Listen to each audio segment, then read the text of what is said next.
Hi, welcome to this video on the Fiat Ducato. Today we're going to be addressing two main things.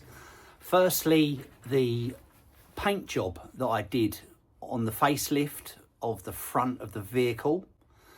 And also I'm going to be checking the front end in terms of brakes and track rod ends and bits and pieces underneath, as I'm off to Europe in a few weeks' time. So I just want to make sure that everything's tickety-boo underneath, tyre pressures, spare wheel, that sort of thing. So let's get started.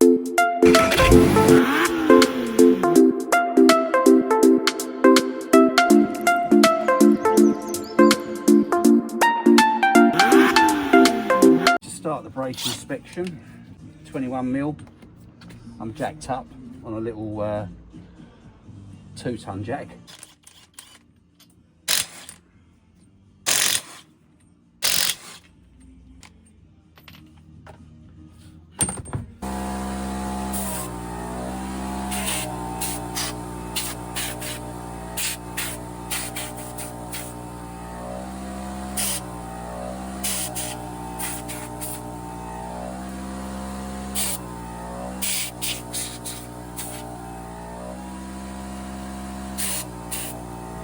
So this is just a pre-holiday inspection. Ideally, I'm just looking at pads really, but you can see in there, they are pretty good.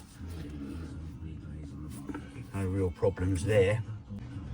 Probably going to change them and give it an overhaul for its MOT, which isn't till November. Now I've just noticed on the track rod end, there's a little split there in the dust cover, whether or not it's not actually through, but the actual CV boot is fine. No weeps anywhere. The inside boot also fine.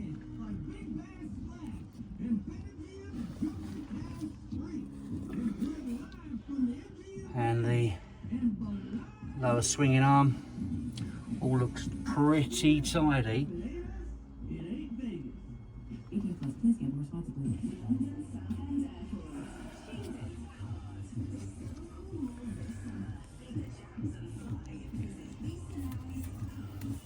It's not much of a lip on the discs. They're a bit furry inside.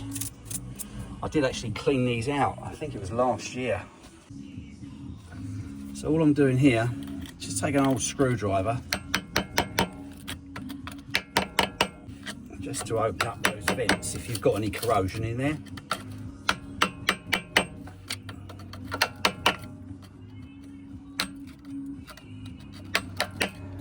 And your brake discs will thank you later. Doing a lot of long braking down steep hills and stuff like that, and then we'll just spin it round like so, give it a little tap, and then you get to see all the crud fall out.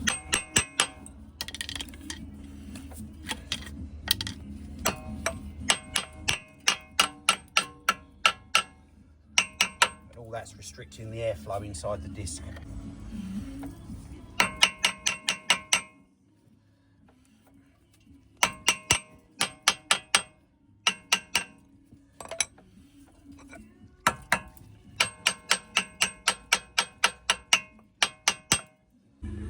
So quite a bit of debris there. Just cleans out the insides of the discs, just to allow a bit of airflow. Now I've just moved that track rod end and it wasn't split at all. Oh, well, it's like a seam there, but if I open it up like that. So we'll keep an eye on that track rod end dust cover.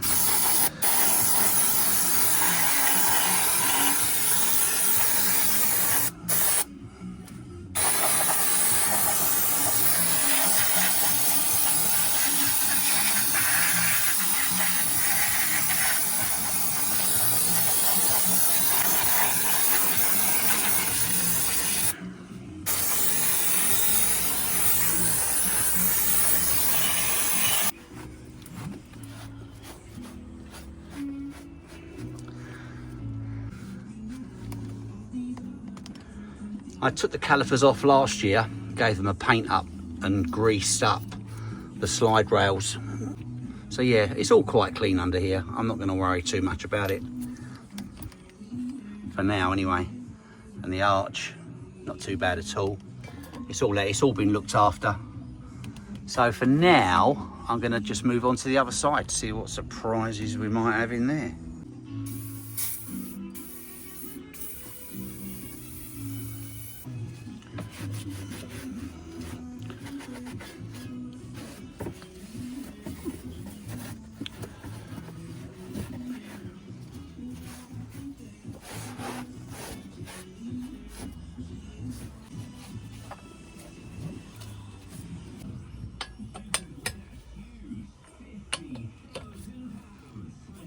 I never do the nuts up completely on a rattler because you never know how far you're going. So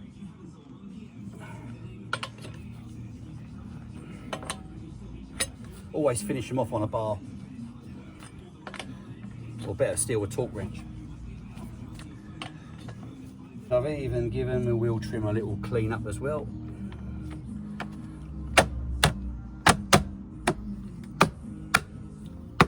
Next year, a set of alloys.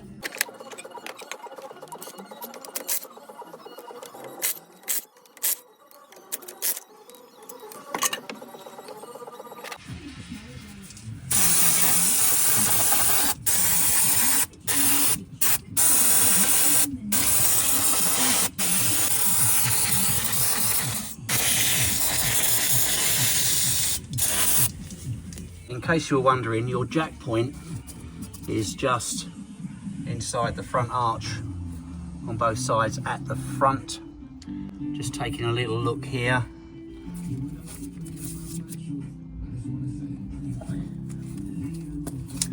Steering rack looks okay. Oh, what's going on? It's so dark, it's so bright, I can't actually see what you're looking at. So just looking at the pads, they're the same as the other side, plenty of meat on those for now. Checked the track rod end this side and the boot's fine inside and out, all quite nice and tidy. This has got the same, it's like a seam on it, you can just about see that, it looks like a split, but it's actually, I've sprayed it up with WD-40. But yeah, it's not actually through, it's just a seam, so I'm not going to worry about that. Roll bar bushes are all good.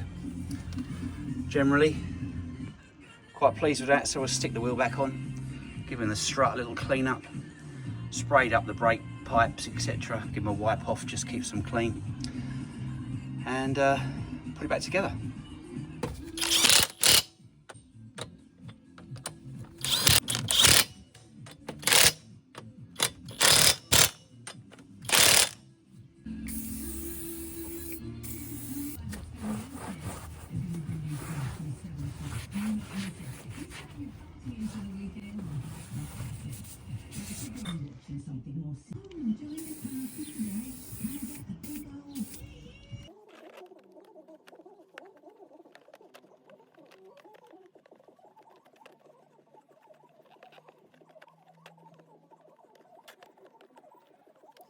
WD-40 does the trick.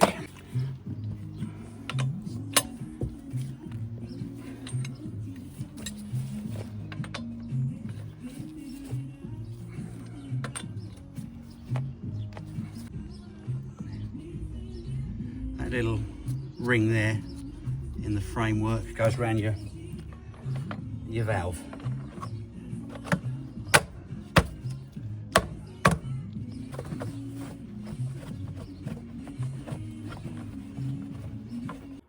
So that's the front wheel arches checked. I'm happy enough with the pads for now. Now regarding the paintwork, something I need to tell you, I made a big mistake when I was painting, or should I say when I was lacquering the front of that trim on Rory. Now, when I painted the trim on Rory, I put it all back on the vehicle the same day, and foolishly I took it home and I put the cover over it, went back to it a few days later, removed the cover off just to check how the paintwork was, and where the cover rolls over the front bonnet, it had chafed all the lacquer. I was absolutely fuming. Now this is like 4 or 5 days, let's say, after the job was done. Bearing in mind it should be good after 4 or 6 hours really. So I was very like upset. And then I got to thinking, the 2KX Pro, underneath, this is a new can, by the way. Unfortunately, I threw away the old ones. You pull off your cord, you pull off your plug, and then you've got a ring on there, which you put through here, and then you pull out about 10 centimeters. And then what you do, and this is what I can't remember doing, you then turn it a few times, and basically what that does is the canister inside with the hardener in it, there's a blade in there. No wonder they're so bloody expensive. There's a blade in there which cuts the canister open, and in effect you should be able to feel it rattling around inside the can as well as the ball bearings when you've done that. Now I couldn't remember whether or not I released, well, I know I pulled it, but I can't remember whether or not I checked that the canister was loose inside the can. So I got to thinking that the hardener, or there wasn't enough hardener in the clear coat for it to go off. Time has gone by now. It's nearly probably, let's say, almost 2 weeks since I did the job. I left it uncovered, and it looks a little bit like this.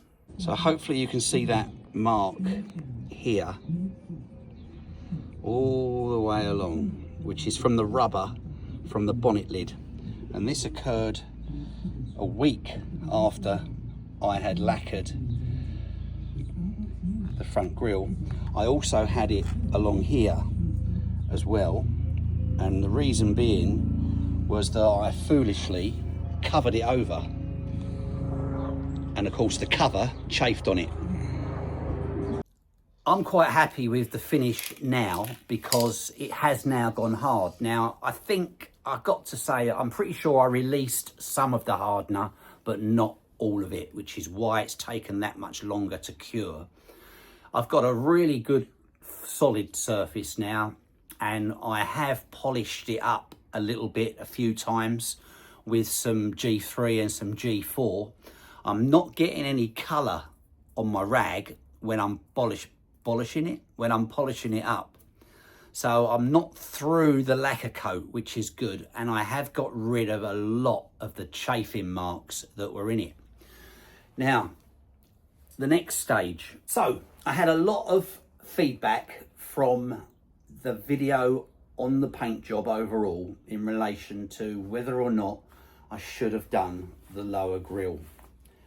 So I thought I should have done. The minute I put it all back together, I thought, you know what, it looks so much nicer if it was just tied in at the bottom.